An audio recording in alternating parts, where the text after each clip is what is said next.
السلام علیکم ورحمۃ اللہ وبرکاتہ. کیا حال ہے سب کا؟ الحمدللہ. نحمده ونصلی علی رسولہ الکریم. اما بعد فاعوذ باللہ من الشیطان الرجیم. بسم اللہ الرحمن الرحیم. رب اشرح لی صدری ویسر لی امری واحلل عقدۃ من لسانی یفقہوا قولی. کل کے پارے سے اہم نکات. اپنی خواہش نفس کو اپنا الہ نہیں بنانا. تمام پیغمبروں کی یہ خواہش رہی کہ انہیں اچھی کمپنی، اچھی صحبت نصیب ہو. اور اچھی صحبت کا کرائیٹیریا کیا ہے کہ جب آپ ایسے لوگوں سے ملیں تو آپ کے ایمان میں اضافہ ہو. اچھا دوست وہ ہوتا ہے جسے دیکھ کر اللہ یاد آ جائے، جس سے ملاقات کر کے انسان کے ایمان میں اضافہ ہو. وہ نیک صحبت ہوتی ہے.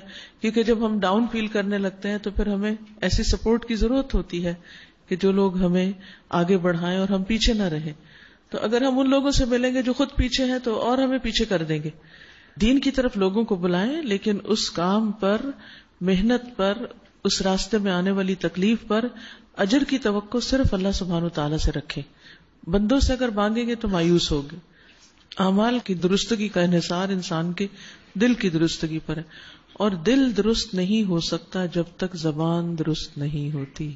تو اپنی زبان کو سب سے زیادہ کنٹرول کرنے کی ضرورت ہے. عباد الرحمان کی جو خوبیاں بتائی گئی ہیں، ہمیں ان کو سامنے رکھتے ہوئے اپنا جائزہ لینا چاہیے کہ کیا وہ ہمارے اندر ہیں. اگر ہیں تو ہم بھی رحمان کے خاص بندے ہیں، اور اگر نہیں تو انہیں اپنے اندر لانے کی کوشش کرنی چاہیے.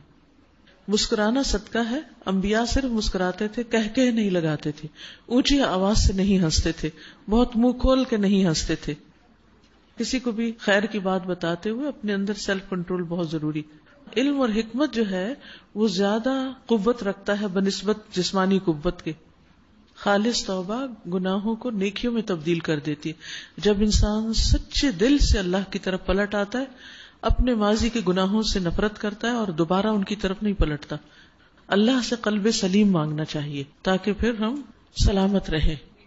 رحمان کے بندوں کی خاص خوبی ہوتی ہے کہ دن اور رات کا جو اختلاف ہے اس سے وہ نصیحت پکڑتے ہیں. لمن اراد ان یذکر، جب دن رات میں اور رات دن میں تبدیل ہو جائے تو اس سے وہ سبق لیتے ہیں، یاد دہانی کرتے ہیں کہ جو عمل ہم اب تک نہیں کر سکے اسے کریں، جو چھوٹ گیا اس کی تلافی کریں. جو صبح ہو تو دن بھر کے کاموں کی پلاننگ کریں، جب شام ہو تو اپنا محاسبہ کریں، جو رہ گیا تو اگلے دن پھر دوبارہ کر لیں. خواہشات کا بندہ نہیں بننا چاہیے، کیونکہ خواہشات انسان کو بگاڑ اور فساد کی طرف لے جاتی ہیں.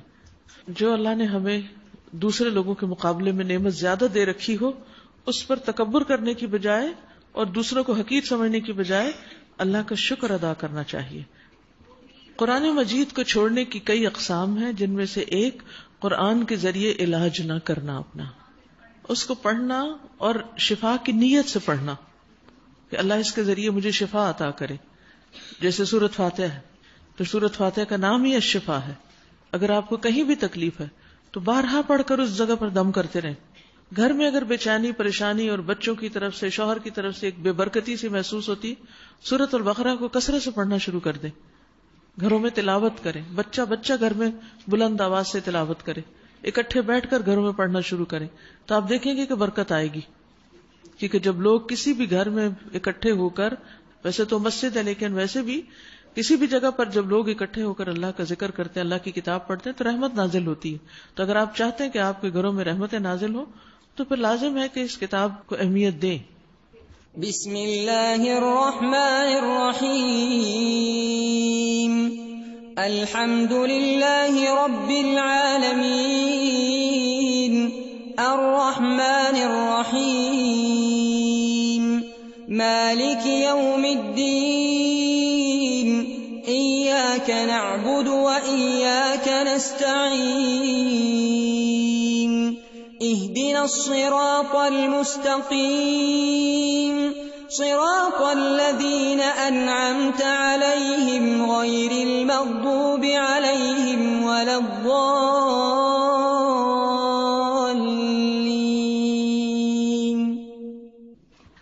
رمضان شہر الغفران. غفران کا معنی ہوتا ہے بخشش، مغفرت. بخشش کا مہینہ، یعنی یہ مہینہ وہ ہے کہ جس میں کثیر تعداد میں انسانوں کے گناہ بخش دیے جاتے ہیں۔ اللہ سبحانہ وتعالی بہت غفور الرحیم ہے، واسع المغفرہ ہے، معاف کرنے کو پسند کرتا ہے۔ اس کا وعدہ ہے کہ جو شخص گناہوں پر شرمندہ ہو اور سچے دل سے توبہ کر لے وہ اسے معاف کر دے گا۔ اللہ تعالیٰ کا ارشاد ہے، الذین یجتنبون کبائر الاثم والفواحش الا اللمم ان ربک واسع المغفرہ، وہ جو بڑے گناہوں اور بے حیائی سے بچتے ہیں سوائے چھوٹے گناہوں کے، تو تیرا رب بڑا بخشش والا ہے۔ انسان خطا کا پتلا ہے، زندگی میں چھوٹے بڑے گناہوں میں مبتلا ہوتا رہتا ہے، جس پر اس کو ندامت اور شرمندگی بھی ہوتی ہے۔ ہر انسان چاہتا ہے کہ کسی طرح ان گناہوں کے بوجھ سے آزاد ہو اور اس دلدل سے باہر نکل آئے، کیونکہ جب گناہوں کا بوجھ انسان پہ چھا جاتا ہے تو پھر انسان بے چین اور بے قرار رہنے لگتا ہے، اس کے اندر کی خوشی اور سرور ختم ہو جاتا ہے، اطمینان قلب ختم ہو جاتا ہے۔ تو اس کا علاج کیا ہے کہ انسان پھر اللہ کی طرف رجوع کرے۔ وَمَن يَغْفِرُ الذُّنُوبَ إِلَّا اللَّهُ، اللہ کے سوا ہے کون جو گناہوں کو بخش دے۔ قرآن مجید کی بہت سی آیات سے ہمیں استغفار کی اہمیت کا پتہ چلتا ہے۔ سورۃ الانفال میں اللہ تعالیٰ فرماتے ہیں وَمَا كَانَ اللَّهُ مُعَذِّبَهُمْ وَهُمْ يَسْتَغْفِرُونَ، اور اللہ ایسے لوگوں کو عذاب دینے والا نہیں جو استغفار کر رہے ہوں۔ کتنی بڑی خوشخبری ہے، خواہ ہم سے گناہ ہو چکے ہوں لیکن اگر استغفار کر رہے ہیں تو پھر عذاب سے بچ جائیں گے، سزا سے بچ جائیں گے۔ پھر اسی طرح استغفار سے اللہ کی رحمت ملتی ہے۔ سورۃ النمل میں اللہ تعالیٰ فرماتے ہیں لولا تستغفرون اللہ لعلکم ترحمون، تم اللہ سے بخشش کیوں نہیں طلب کرتے تاکہ تم پہ رحم کیا جائے۔ یعنی انسان کے اوپر جو بھی کوئی مصیبت آئی ہوئی ہے، جو بھی کوئی تکلیف ہے، پریشانی ہے، اپنی ذات میں، بچوں میں، گھر میں، کسی بھی طرح، تو اس کے لیے اگر انسان چاہتا ہے کہ اللہ کی رحمت مجھ پر آئے تو استغفار کرے تاکہ وہ مسائل حل ہو جائیں، وہ پریشانیاں دور ہو جائیں، ان مشکلات سے انسان نکل آئے۔ اسی طرح آخرت کے اعتبار سے رسول اللہ صلی اللہ علیہ وسلم نے فرمایا جو آدمی یہ بات پسند کرتا ہے کہ اس کا نامہ اعمال اسے خوش کر دے، یعنی قیامت کے دن اپنی بک آف ڈیڈز دیکھے تو خوش ہو جائے، تو اسے چاہیے کہ کثرت سے استغفار کرے۔ یعنی جس اعمال نامے میں استغفار زیادہ ہوگا وہ اعمال نامہ جب انسان دیکھے گا تو اس کو دیکھ کر ہی خوش ہو جائے گا۔ یعنی جیسے ہم مختلف چیزوں کو ڈیکوریٹ کرتے ہیں نا، تو اسی طرح اعمال نامے کو ڈیکوریٹ کرنے والی چیز استغفار ہے۔ اور رمضان گناہوں سے پاک ہونے، استغفار کرنے کا بہترین مہینہ ہے۔ نبی کریم صلی اللہ علیہ وسلم نے فرمایا وَرَمَضَانُ إِلَى رَمَضَانَ مُكَفِّرَاتٌ مَا بَيْنَهُنَّ إِذَا اجْتُنِبَتِ الْكَبَائِرُ یا إِذَا اجْتَنَبَ الْكَبَائِرَ۔ صحیح مسلم کی روایت ہے ایک رمضان دوسرے رمضان تک اپنے درمیان ہونے والے گناہوں کو مٹا دیتا ہے، یعنی پچھلے رمضان سے لے کر اس رمضان تک جو غلطیاں ہوئیں وہ ختم ہو جائیں گی، مٹ جائیں گی اگر اس رمضان کا حق ادا کیا، اور خاص طور پر جبکہ کبیرہ گناہوں سے اجتناب کیا جائے۔ یعنی چھوٹے چھوٹے گناہ جتنے ہیں 2 رمضانوں کے بیچ میں اور پھر رمضان کے دوران بھی یہ تو ہوتے ہی رہیں گے، اس سے تو انسان بچ نہیں سکتا، لیکن بڑے بڑے گناہوں سے جو واقعی انسان کے لیے تباہی کا باعث ہیں ان سے شعوری طور پر بچتا ہے تو اللہ سبحانہ وتعالیٰ باقی گناہوں کو معاف فرما دے گا۔ رمضان میں دن کا روزہ اور رات کا قیام بخشش کا ذریعہ ہے۔ نبی کریم صلی اللہ علیہ وسلم نے فرمایا من صام رمضان ایمانا واحتسابا غفر له ما تقدم من ذنبه، جس نے ایمان کے ساتھ اور ثواب کی نیت سے رمضان کے روزے رکھے اس کے پچھلے سارے گناہ معاف کر دیے جائیں گے۔ اور اسی طرح من قام رمضان ایمانا واحتسابا غفر له ما تقدم من ذنبه، جس نے رمضان کی راتوں میں قیام کیا ایمان اور ثواب کی نیت سے اللہ اس کے بھی گناہوں کو معاف کر دے گا۔ اسی طرح قرآن مجید میں آتا ہے والصائمین والصائمات، آخر تک آیت اعد اللہ لہم مغفرۃ واجرا عظیما، روزہ رکھنے والے مرد اور روزہ رکھنے والی عورتیں، اللہ نے ان کے لیے بخشش اور اجر عظیم کا وعدہ کیا۔ کتنی بڑی بات ہے، بخشش بھی اور اجر عظیم بھی، اور اس میں مردوں کے ساتھ ساتھ عورتوں کا ذکر بھی کیا گیا ہے۔ لیکن جو شخص رمضان پائے اور اس کی بخشش نہ ہو، مغفرت نہ ہو، وہ انتہائی بد نصیب ہے، بد قسمت ہے کہ جس نے رمضان سے فائدہ نہیں اٹھایا. اور سب سے بڑا فائدہ کیا ہے کہ انسان کے گناہ معاف ہو جائیں، جو اس کے لیے وبال کا ذریعہ ہے. جابر بن سمرہ سے روایت ہے کہ نبی کریم صلی اللہ علیہ وسلم ممبر پر چڑھے اور فرمایا آمین آمین آمین. آپ نے فرمایا میرے پاس جبریل آئے اور کہا یا محمد من ادرک شہر رمضان فمات فلم یغفر له فادخل النار فابعدہ اللہ قل آمین فقلت آمین. یعنی جب آپ ممبر پہ تشریف لے جا رہے تھے تو ہر سیڑھی پر چڑھتے ہوئے جبریل نے ایک دعا پڑھی جس میں سے ایک یہ تھی کہ اے محمد صلی اللہ علیہ وسلم اللہ اسے اپنی رحمت ربانی سے دور کر دے جس نے رمضان پایا پھر وہ مر گیا اور اس کی بخشش نہیں ہوئی. یعنی رمضان میں بھی اس کی بخشش نہیں ہوئی حتیٰ کہ وہ جہنم میں داخل کر دیا گیا. اور آپ کہیے آمین، اور آپ نے آمین کہا. اب آپ دیکھیے دعا کون کر رہا ہے؟ جبریل علیہ السلام، سب سے بڑے فرشتے، سب سے مقرب. اور ان کی دعا پہ آمین کون کہہ رہا ہے؟ محمد صلی اللہ علیہ وسلم، جو تمام انسانوں اور تمام پیغمبروں میں افضل ترین ہے، اللہ کے مقرب ترین ہے، وہ آمین کہہ رہے ہیں. تو کتنی بڑی وعید ہے اس شخص کے لیے جو رمضان سے بھی پورا فائدہ نہ اٹھائے اور اللہ کی طرف نہ پلٹے. پھر استغفار کے لیے سحری کا وقت بہت موزوں ہے. اللہ کے خاص بندوں کی صفت ہے کہ وہ اس وقت اللہ سے سرگوشیاں کر کے اپنے گناہوں کی معافی مانگتے ہیں. اللہ تعالیٰ قرآن مجید میں فرماتے ہیں وَبِالْأَسْحَارِ هُمْ يَسْتَغْفِرُونَ، اور وہ سحری کے وقت استغفار کرتے ہیں. ایک اور حدیث میں آتا ہے کہ رسول اللہ صلی اللہ علیہ وسلم نے فرمایا ينزل اللہ تعالی الى السماء الدنیا كل ليلة لنصف الليل الآخر او لثلث الليل الآخر فيقول من ذا الذي يدعوني فأستجيب له من ذا الذي يسألني فأعطيه من ذا الذي يستغفرني فأغفر له حتى يطلع الفجر. اللہ تعالیٰ ہر رات کو آدھی رات یا ایک تہائی رات کے آخری حصے میں آسمانی دنیا پر نزول فرماتے ہیں. یعنی دونوں روایتیں آتی ہیں اور ارشاد فرماتے ہیں کہ کون ہے جو مجھ سے مانگے اور میں اس کی دعا قبول کروں، کوئی ہے جو مجھ سے سوال کرے تو میں اسے عطا کروں، کون ہے جو مجھ سے استغفار کرے تو میں اسے بخش دوں، یہاں تک کہ طلوع فجر ہو جاتی ہے. یعنی فجر کی اذان تک یہ سلسلہ جاری رہتا ہے.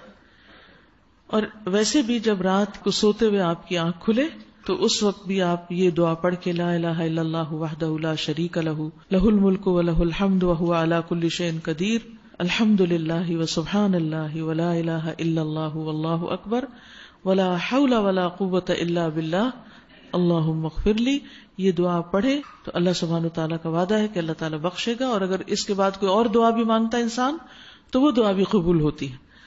تو رات کے جس بھی حصے میں آپ کی آنکھ کھلے آپ یہ پڑھ کے دعا کر سکتے ہیں. اب دیکھیں ہم سب کے دل میں کئی حاجتیں ہوتی ہیں، طرح طرح کی انسان کے اندر خواہشات ہوتی ہیں، جائز خواہشات. انسان کوشش بھی کرتا ہے، محنت بھی کرتا ہے، لیکن کامیاب ہوتا نظر نہیں آتا. تو کمی کہاں ہوتی ہے؟ دعا میں کمی ہوتی ہے، اللہ سے مانگنے میں. کیونکہ کوئی بھی چیز اللہ کے اذن کے بغیر ہوتی نہیں. اس لیے اللہ سبحانہ تعالیٰ کو راضی کرنا لازم ہے اور اس کی طرف رجوع کرنا لازم ہے. تو ہمیں قبولیت کے ان اوقات سے فائدہ اٹھانا چاہیے. یہ ہر روز ہمیں ملتے ہیں، ہر روز رات کو ہماری آنکھ کھلتی ہے، لیکن ہم اپنے لیے مانگنا بھول جاتے ہیں. اور جب آنکھ کھلتی ہے تو آپ دیکھیں کہ بعض اوقات دوبارہ سونا بھی مشکل ہوتا ہے، اور اس وقت ہم پھر سوچتے رہتے ہیں اچھا کیا کریں کیا کریں. اور کوئی پریشانی کوئی غم انسان کو دبوچ لیتا ہے. تو پھر ایسے میں اللہ کو پکارنا چاہیے.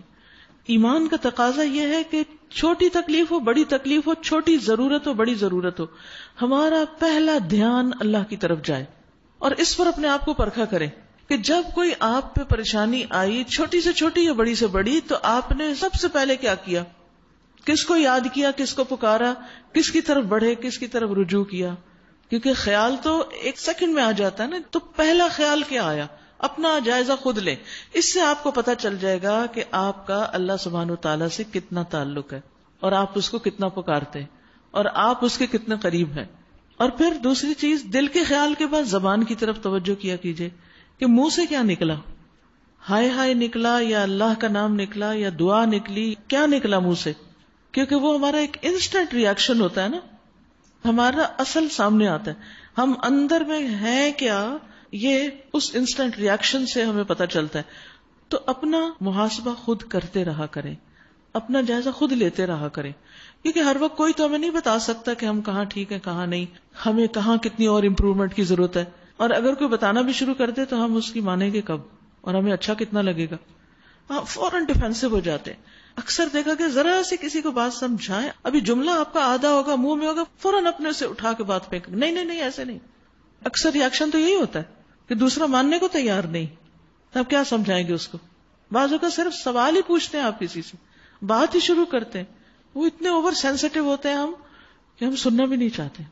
وہ لوگوں کے ساتھ تو ہم یہ کر سکتے ہیں نا، کرتے رہیں گے، نہیں میں نے نہیں کیا، یہ نہیں ایسا نہیں ہوا، وہ نہیں، کبھی سچ کبھی جھوٹ. مطمئن کر لیں گے آپ بندوں کو، تو تھوڑی دیر صبر کر جائیں. دوسرا جو بات کر رہا ہے سن ہی لیں، کیا پتہ اس میں آپ کے لیے خیر و بھلائی ہو. لیکن ہم نصیحت کی بات کم ہی سنتے ہیں، ہم مشورہ کم ہی سنتے ہیں. اصلاح کہاں سے ہوگی؟ آگے تو نہیں ہم بڑھ سکتے. تو یہ انسان کی بہت بڑی ویکنس، اپنے اوپر بات نہیں لینا چاہتا، فوراً جھٹکے گا. اس سے ہمارے اخلاق کا بھی پتہ چلتا ہے کہ ہم کس درجے پر ہیں.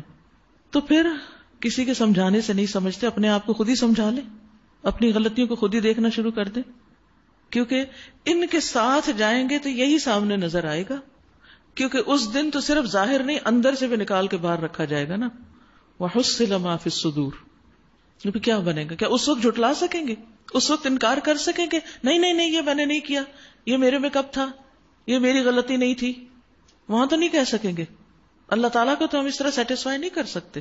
تو ہمارا فائدہ اور بھلا اسی میں ہے کہ ہم اپنے آپ کو خود سمجھائیں اور اپنی غلطیوں کو دیکھتے رہیں، اور ان سے چھٹکارے کے لیے اللہ کی طرف رجوع کرتے رہیں، دعا کرتے رہیں.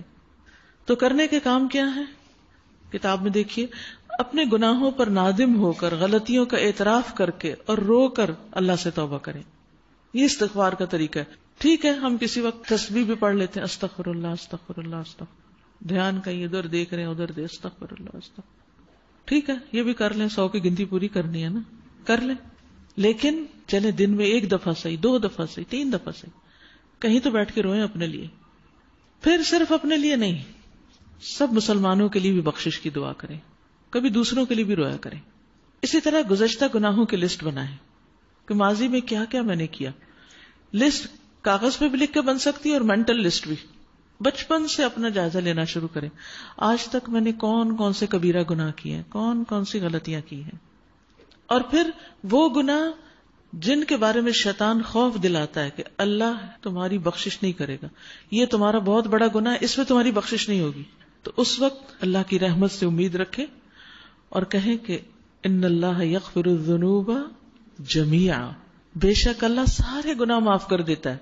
وہ کر سکتا ہے، اسے کسی سے پوچھنا نہیں ہے، اس لیے مجھے تو اللہ سے معافی مانگنی اور مجھے یقین ہے وہ معاف کر دے گا، وہ غفور الرحیم ہے. تو سحری کے وقت خصوصی طور پر استغفار کریں اور گھر والوں کو بھی یاد دہانی کرا دیں، اور دن میں کم از کم 70 سے 100 بار استغفار، کیونکہ نبی صلی اللہ علیہ وسلم جو معصوم تھے وہ اتنی کثرت سے استغفار کرتے تھے. تو ہمیں اس سے زیادہ نہیں تو کم از کم اتنا تو کرنا ہی چاہیے. تو استغفار کی کچھ مختصر سی دعائیں ہیں، کتاب میں نہیں لکھی لیکن اگر زبانی یاد کر سکیں تو: استغفر اللہ و اتوب الیہ، رب اغفر لی ما اسررت و ما اعلنت، اے میرے رب میں اپنے پوشیدہ اور ظاہر تمام گناہوں سے بخشش چاہتا ہوں. اللہم اغفر لی ذنبی و خطئی و عمدی، اے اللہ میرے گناہوں، لغزشوں اور جان بوجھ کر کیے جانے والے گناہوں کو معاف کر دے. یعنی 3 طرح کے گناہ ہیں، کچھ تو ایسے لغزشیں سلپس ہیں ہماری، اور کچھ گناہ ہی ہیں، اور کچھ جان بوجھ کے ہمیں پتہ ہے گناہ ہے پھر بھی کریے جاتے ہیں. پھر سبحان اللہ و بحمدہ استغفر اللہ و اتوب الیہ، پاک ہے اللہ اپنی تعریف کے ساتھ، میں اللہ سے بخشش چاہتا ہوں اور اسی کی طرف رجوع کرتا ہوں. رب اغفر لی وتب علی انک انت التواب الرحیم، اے میرے رب مجھے بخش دے اور میری طرف توجہ فرما. تب علیہ، اللہ میری طرف دیکھ، مجھ پہ رحم کر دے. بلا شبہ تو بہت زیادہ توبہ قبول کرنے والا، بہت رحم کرنے والا ہے. ایک پنک کارڈ ہے جس پہ استغفارات لکھے ہوئے ہیں، یہ جو استغفار کی قسمیں اور اس میں سے کچھ دعائیں اس میں بھی ہیں اور اس سے زیادہ بھی ہیں. قرآن شریف میں اور حدیث میں جتنی بھی استغفار سے متعلق دعائیں ہیں وہ ان میں جمع کر دی گئی ہیں. آج کل اگر ہو سکے تو دن میں ایک دفعہ وہ استغفار کا کارڈ پڑھ لیں, سارے استغفار کی دعائیں ہو جائیں گی. مہینہ ہے بخشش کا, اللہ تعالیٰ سے دعا ہے کہ وہ ہم سب کو بخش دے. جب ہماری بخشش انشاءاللہ ہو جائے گی نا تو ہمارے رکے ہوئے اٹکے ہوئے کام جو ہیں وہ بھی ہو جائیں گے, کیونکہ بہت سی رکاوٹیں گناہوں کی وجہ سے ہوتی ہیں, اور جب گناہ معاف ہو جاتے ہیں تو کام آسان ہو جاتے ہیں, راستے کھلنے لگتے ہیں. اللہ سے دعا ہے کہ وہ ہمارے لیے آسانیاں پیدا کرے. قرآن مجید پڑھتے دلوں کا جائزہ لیجئے. انما المؤمنون الذين اذا ذكر الله وجلت قلوبهم واذا تليت عليهم اياته زادتهم ايمانا وَإِذَا تُلِيَتْ عَلَيْهِمْ آيَاتُهُ زَادَتْهُمْ إِيمَانًا وَعَلَى رَبِّهِمْ يَتَوَكَّلُونَ الَّذِينَ يُقِيمُونَ الصَّلَاةَ وَمِمَّا رَزَقْنَاهُمْ يُنْفِقُونَ أُولَئِكَ هُمُ المؤمنون حقا لهم درجات عند ربهم ومغفرة ورزق كريم. 20واں پارہ. أَمَّنْ خَلَقَ السَّمَاوَاتِ وَالْأَرْضَ وَأَنزَلَ لَكُم مِّنَ السَّمَاءِ مَاءً فَأَنبَتْنَا بِهِ حَدَائِقَ ذَاتَ بَهْجَةٍ مَا كَانَ لَكُمْ أَن تُنبِتُوا شَجَرَهَا أَإِلَٰهٌ مَّعَ اللَّهِ بَلْ هُمْ قَوْمٌ يَعْدِلُونَ. أَمَّن جَعَلَ الْأَرْضَ قَرَارًا وَجَعَلَ خِلَالَهَا أَنْهَارًا وَجَعَلَ لَهَا رَوَاسِيَ وَجَعَلَ بَيْنَ الْبَحْرَيْنِ حَاجِزًا أَإِلَٰهٌ مَّعَ اللَّهِ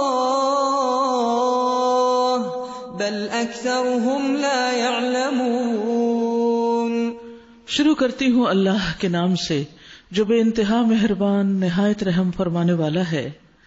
امن خلق السماوات والارض وانزل لكم من السماء ماء فانبتنا به حدائق ذات بهجة ما كان لكم ان تنبتوا شجرها أإله مع الله بل هم قوم يعدلون.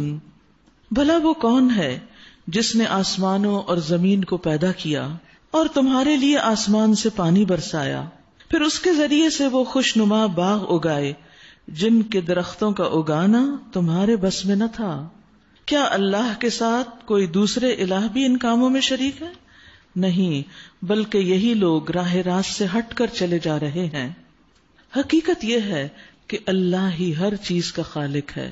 اللہ خالق کل شیء. جو کچھ بھی ہماری نگاہیں دیکھتی ہیں وہ سب کا سب اللہ کا بنایا ہوا ہے, کچھ بھی خود نہیں بنا. اللہ سبحانہ و تعالی سوال کر رہے ہیں, کیا کوئی اور بھی ہے کہ جس نے آسمان و زمین کو پیدا کیا ہو؟ کون ہے وہ اگر اللہ کے سوا کوئی اور ہے؟ اِلَٰهٌ مَّعَ اللَّهِ.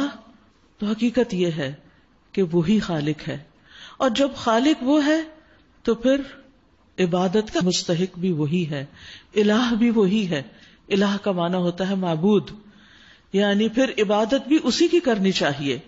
قرآن مجید میں اللہ تعالیٰ فرماتے ہیں ذالکم اللہ ربکم لا الہ الا ھو خالق کل شیء فاعبدوہ وہو علی کل شیء وکیل.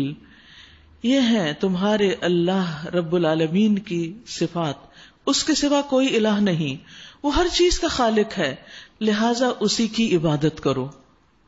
خالق کل شیء فاعبدوہ, کیونکہ خالق وہ ہے, بنانے والا وہ ہے, لہذا عبادت اور اطاعت بھی اسی کی ہونی چاہیے. اور پھر وہ اپنی اس الوہیت میں اکیلا بھی ہے. یاد رکھیے مشرکین مکہ یہ تو مانتے تھے کہ ہر چیز اللہ نے بنائی ہے، لیکن مشکل کیا تھی؟ انہیں اللہ کی عبادت میں دوسروں کو شریک کر لیا کرتے تھے. قرآن مجید میں آتا ہے انہم کانوا اذا قیل لہم لا الہ الا اللہ یستکبرون، کہ یہ ایسے لوگ ہیں کہ جب ان سے کہا جاتا ہے کہ اللہ کے سوا کوئی معبود نہیں تو تکبر کرتے ہیں. اس وقت ان کو اپنے دیوتا دیویاں یاد آ جاتے ہیں، وہ بتوں کی طرف رغبت کر لیتے ہیں. پھر اسی طرح آپ دیکھیے کہ مشرکین مکہ کے علاوہ اہل کتاب نے بھی اللہ کے ساتھ دوسروں کو شریک کر لیا. حالانکہ مسیح علیہ السلام نے کیا کہا تھا؟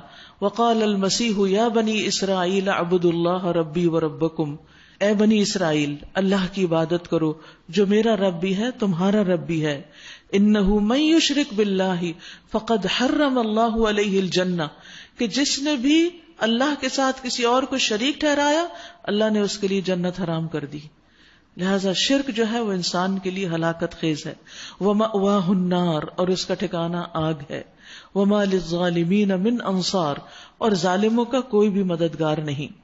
مسیح علیہ السلام نے لوگوں کو یہ بھی سمجھایا کہ تم اللہ کے ساتھ کسی اور کو شریک نہ ٹھہراؤ. اللہ سبحانہ وتعالیٰ نے اہل کتاب کو یہ بھی کہا وَلَا تَقُولُوا ثَلَاثَةٌ، مت کہو کہ 3 الہ ہیں.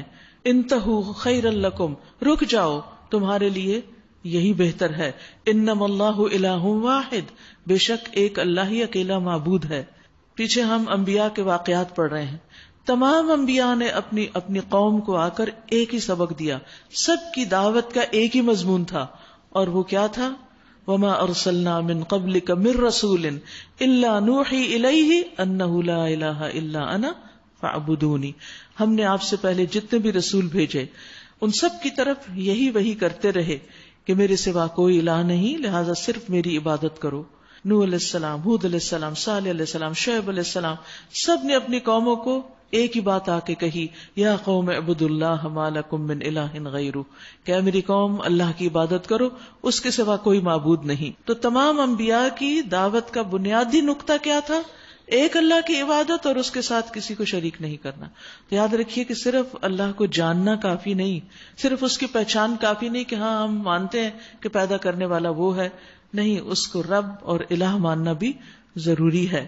اور جب ایک انسان سچے دل سے اللہ کو اپنا معبود مان لیتا ہے تو آسمان کے دروازے کھول دیے جاتے ہیں. نبی صلی اللہ علیہ وسلم نے فرمایا کہ جب بھی بندہ خالص ہو کر لا الہ الا اللہ کہتا ہے، یعنی لا الہ الا اللہ دراصل اسی بات کا اظہار ہے کہ ہم اللہ کے سوا کسی کو معبود نہیں سمجھتے، تو آسمان کے دروازے کھول دیے جاتے ہیں، یہاں تک کہ یہ کلمہ عرش تک پہنچ جاتا ہے، جب تک انسان کبیرہ گناہوں سے بچتا رہے. ہاں اگر انسان کبائر کا ارتکاب کرتا ہے تو پھر زبان سے صرف لا الہ کہہ بھی دیا تو کیا حاصل، اس سے فائدہ نہیں ہوتا.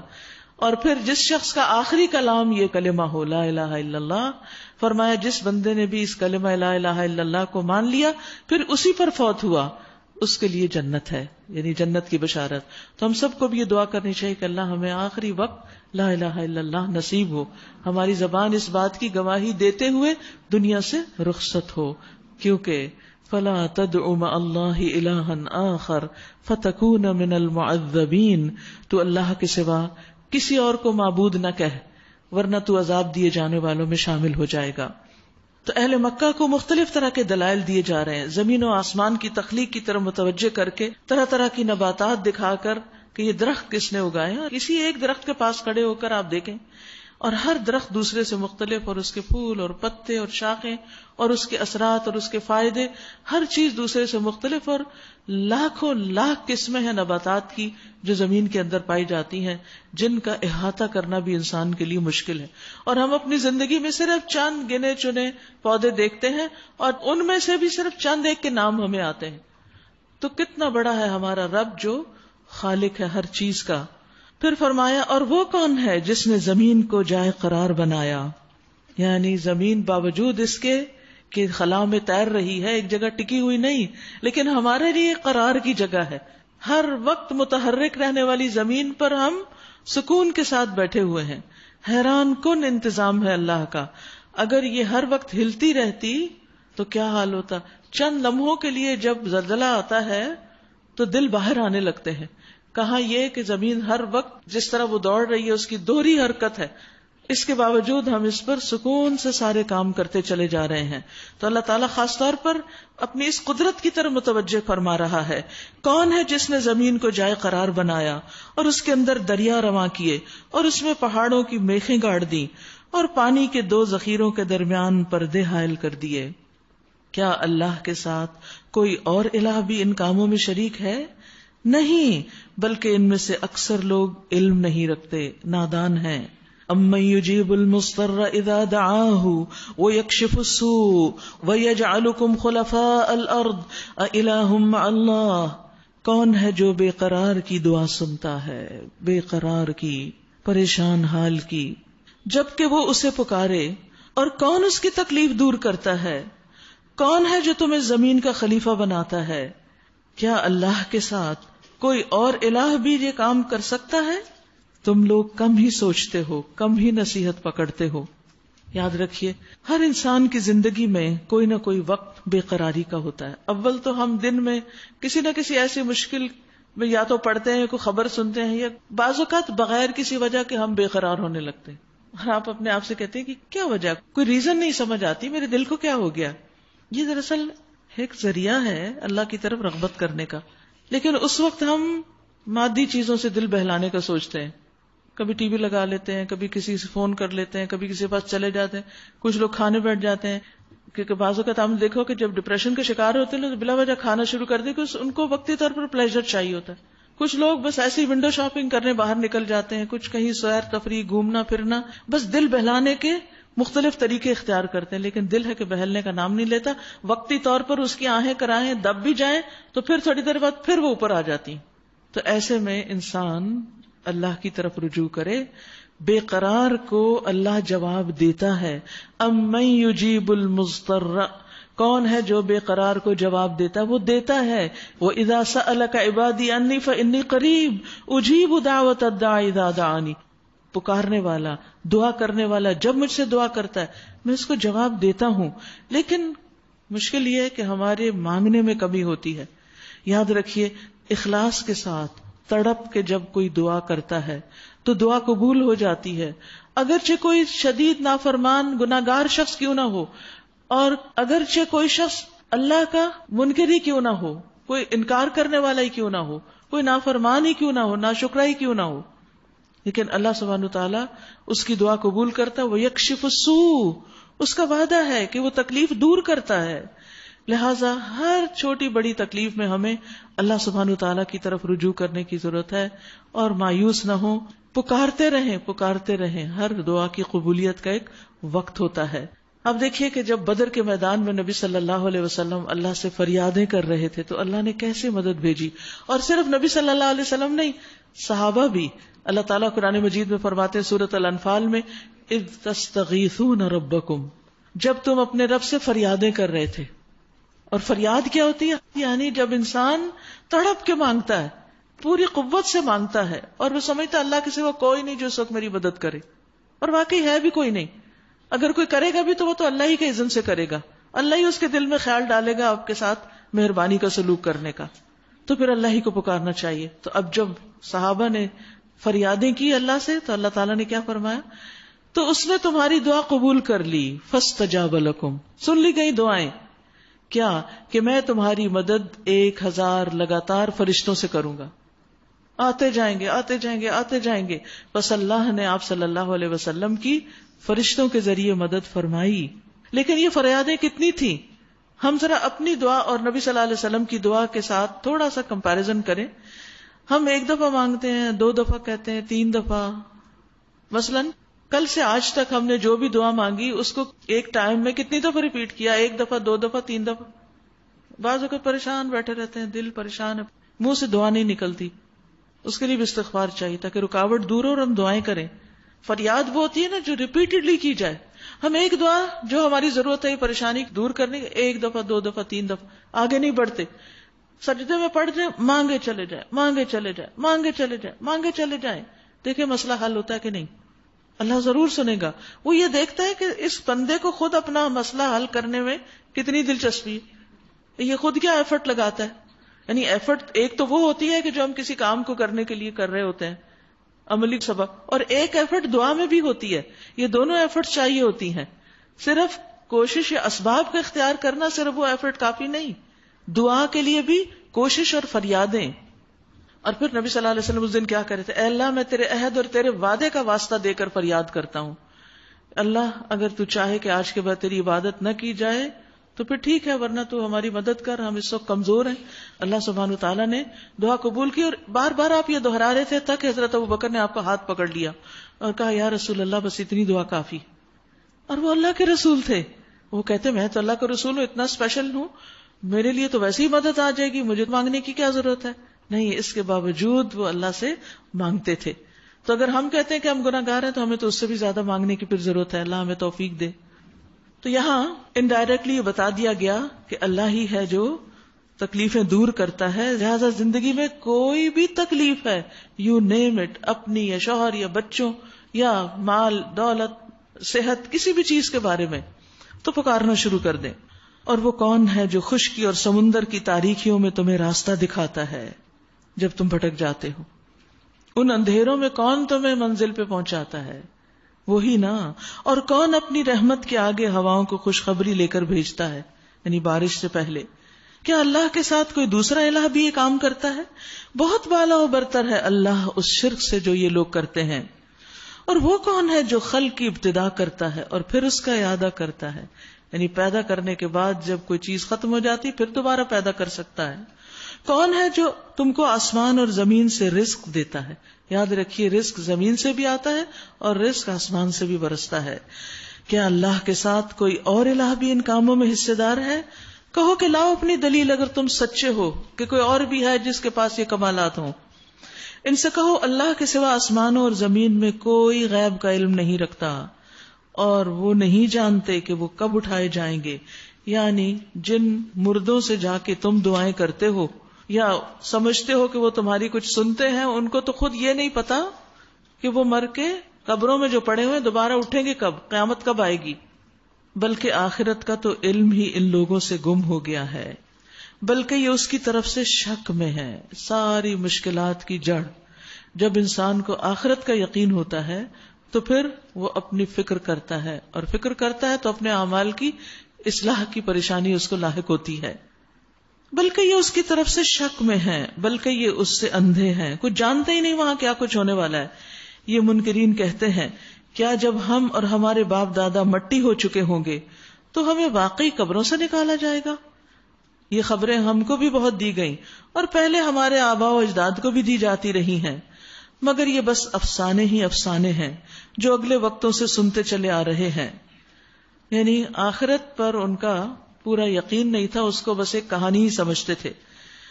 کہو ذرا زمین میں چل پھر کر دیکھو کہ مجرموں کا کیا انجام ہو چکا ہے. آخرت سے پہلے دنیا میں ہی اللہ نے ان کو ایک حد تک سزا دی ہے. اے نبی صلی اللہ علیہ وسلم ان کے حال پہ رنج نہ کرو. ولا تحزن علیہم ولا تکن فی ضیق مما یمکرون، اور نہ ان کی چالوں پر دل تنگ ہو. دیکھیے ایک داعی کے لیے اس ہدایت پر عمل کرنا بے حد ضروری ہے. نمبر 1 غم سے نکلے، اور نمبر 2 سینے کی تنگی سے باہر نکلے، تب وہ شرح صدر کے ساتھ اللہ کی عبادت کر سکتا ہے. لیکن کیسے؟ جب اللہ پہ توکل ہوگا، جب اللہ پر یقین، اعتماد اور بھروسہ ہوگا کہ اللہ ہے نا، وہ کرے گا، وہ ضرور میری مدد کرے گا. اور پھر آپ دیکھیے کہ غم انسان کو عام طور پر کیوں ہوتا ہے. ایک داعی کا مطلب وہ جو اللہ کی طرف بلاتا ہے، جب لوگ اس کی بات نہیں مانتے، جب لوگ اس کی بات کو ہلکا سمجھتے ہیں، جب لوگ اس کا مذاق اڑاتے ہیں اور پھر وہ خود کو ہلاکت میں ڈالتے ہیں، تو انسان غمگین ہوتا ہے کہ یہ کیوں نہیں سمجھتے، یہ کیوں نہیں مانتے. تو بات یہ ہے کہ سمجھاؤ، ایک حد تک سمجھا کر اس کے بعد اپنے جان کو روگ نہ لگاؤ، ورنہ یہ کہ تم اپنی عبادت پہ بھی فوکس نہیں کر سکو گے، جو کام تم کر رہے ہو وہ بھی نہیں کر سکو گے، کیونکہ غم دلوں کو کمزور کر دیتا ہے اور کمزور دل کے ساتھ انسان بڑے کام نہیں کر سکتا. اسی طرح سینے کی تنگی پھر انسان کو لوگوں سے مایوس کرتی ہے اور پھر ان کو نصیحت کرنے اور ان کی خیرخواہی کرنے سے روک دیتی ہے. لہٰذا ان 2 چیزوں سے نجات کی دعا بھی کرنی چاہیے.